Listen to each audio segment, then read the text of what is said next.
status quo remains, though. Falcons 1, 2, 3. Glenn Seaton leading John Bowe and Alan Jones. Wayne Gardner holding the Holden Ford in fourth.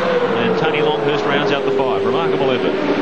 To the left-hander at the end of the long straight here at Eastern Creek. The little buzz bomb, the B&H BMW 25 Tony Longhurst starting to come up on the tail of some of these big V8s.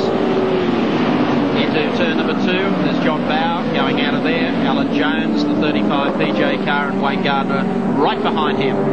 As Gardner's stopped wasting his time trying to overtake cars on that corner, he's keeping his own line and actually maintaining a better position on the road.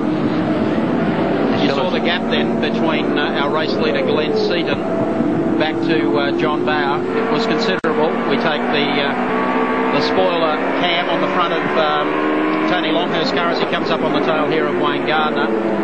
How close do you like your motor racing? A little bit of overrun there, smoke coming out of those Chevrolet engines in the Holden team.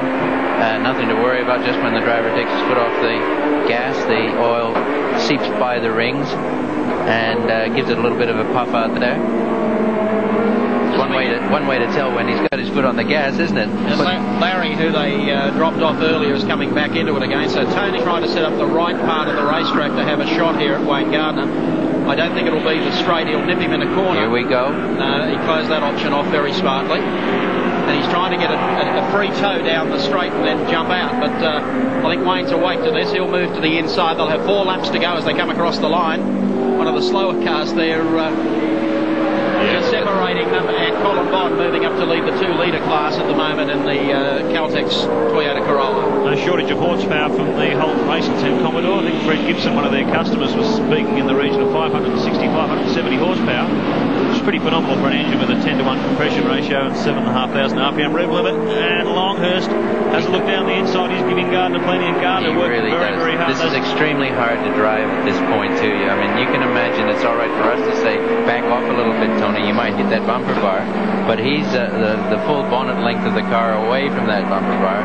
To judge this sort of tactics here, he's having another. He might not quite. He's doing a superb job. We have to hand it to Tony Longhurst. He won the BMW Driver of the Year. Is going to Spa later in the year in August, middle of August, to drive with the BMW team. And we wish him well in that job. 24 hours around Spa will give him plenty of practice, and he'll come back wound up, ready for Bathurst. We won't be able to put up with him, unfortunately. They go to the right-hander, and once again we see Alan Jones with Wayne Gardner right on his tail, and Tony Longhurst then moving right under the rear wing now of Wayne Gardner's car. Perkins is there, so too is Brock, and the first of the Diet Coke BMWs as well. It's been a fabulous scrap between these 4 or 5 cars since the race started. Glenn Seaton, it's been easy stuff. Although setting the pace he's been setting, it's not easy, but you can see the gap that he's opened up. 3 laps to go as they come across the strike. At the pointy end of the field, it's Glenn Seaton. John Bowe in second. Third is Alan Jones, followed by Gardner. Longhurst is next. Perkins, Brock. Then car number 23 sitting just in behind them. Paul Morris, the first of the Diet Coke BMWs. Meanwhile, Thomas Mazira making great inroads at the back. He's in 11th position, only 2 seconds behind the GIO Commodore of Neil Crompton. So he's almost into the top 10. A great bite back from the back of the grid.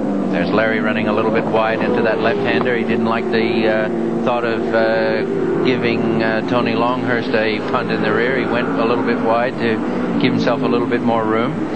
Just a little bit offline there.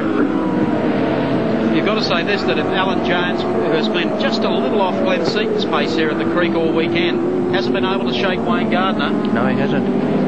He hasn't. We've just seen the first of the Diet Coke cars come up onto the tail of Brock's car. So we really do have a tremendous line here. We've talked about our crocodile lines and Congo lines, but I think these fellas are in a little bit different kind of line.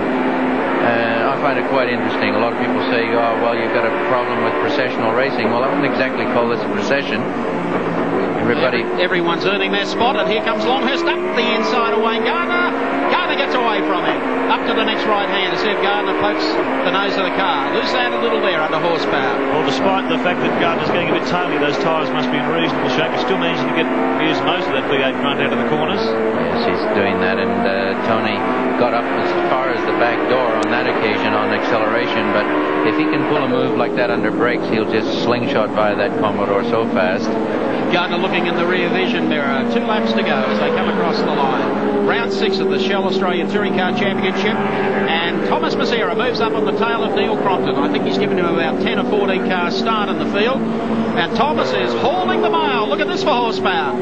The GIO car feeling the brunt of a little more poke from Thomas Mazzera. So Crompton goes back one in the pack, tries to sit in behind Thomas, but Mazzera has done a fabulous job from the back of the field. Well, there's no questioning that the Chev engines have got more power, Mike. The GIO team just in the process of getting their Chev engines together, holding them back for the latter part of the season, and a wise decision too. But you could see there from Mazzera to nail Crompton in a straight line was nothing but sheer horsepower. Now, this is the track custom made for a BMW M3. You can see these constant radius corners really loading the V-ups. They tip sideways, all that weight goes on the outside, then the inside tyres. And then keep in mind, this is only the first of the 16 lap heat. We've got another one coming up later on in the afternoon, and that's when Longhurst is going to be looking in even more menacing form. There's Brocky going through, and 23 is Paul Morris right behind him in the Diet Coke BMW. Switches the outside. And now we'll try and tighten up the bend as Gardner lights up the bags. There we go. Getting more and more sideways out of the corner each time they come through. It's called power oversteer, but in lay terms, just fishtailing. We've all done it on some street somewhere or other in our youth. I won't admit to where. Look at this. Look at Longhurst biting If he just have found a little gap there, he would have made a hut. Telecom Mobile net. Nice one, Chucky. He gets out of the turn. 1 lap to go. Glenn Seaton leads them across the line. It's out to 5 car lengths over John Bow. 4 back to Alan Jones. Next is Wayne Gardner. Tony Longhurst is the next in the queue with Larry Perkins closing on him. Look at the speed through this corner. He's actually gaining on the V8 in front of him. Tony takes that corner wide. Tough luck for Neil. GIO Australia Commodore has gone out into the no finish zone, so that's bad luck for Neil. He was very quick here on Friday and had problems yesterday. Thought that I think they were about 5th or 6th fastest here on Friday and dropped out to 12th yesterday. They're on the final lap. Meanwhile, behind this pack, Paul Morris is climbing away with the back of Peter Brock's Commodore. Keep in mind that only Longhurst and Morris's car have the full aerodynamic kit with the big splitter on the front spoiler and the big wing. The other two haven't been provided with them yet. So they're on the plane from Germany as we speak. Going to be giving Tony and Paul just a little bit more advantage. Ronnie Meacham will be picking them up at the airport. They're heading down to the next right-hander. And here they come down now.